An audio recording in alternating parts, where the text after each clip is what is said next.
Bharatiya Janata party Choutuppal మండల పరిధిలోని 26, 27, 48 బూతుల నూతన కమిటీ ప్రకటించడం జరిగింది.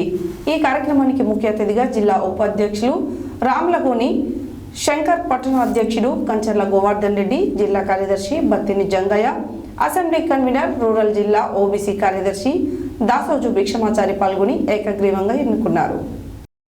భారతీయ జనతా పార్టీ చౌటుప్పల్ మండల పరిధిలోని 26, 27, 48 బూతుల నూతన కమిటీ ప్రకటించడం జరిగింది. ఈ కార్యక్రమానికి ముఖ్య అతిథిగా జిల్లా ఉపాధ్యక్షుడు రాములగోని శంకర్, పట్టణ శాఖ అధ్యక్షుడు కంచర్ల గోవర్ధన్ రెడ్డి, జిల్లా కార్యదర్శి Battini Jangaiah, assembly convener rural జిల్లా ఓసీబీ కార్యదర్శి దాసోజు భిక్షమాచారి పాల్గొని 26 బూత్ అధ్యక్షుడు బాతరాజు ప్రవీణ్, 27 బూత్ అధ్యక్షుడిగా దామోదర్ రెడ్డి, తంగెడిపల్లి 44 అధ్యక్షుడిగా కొంపల్లి లింగస్వామి ఏకగ్రీవంగా ఎన్నుకోవడం జరిగింది.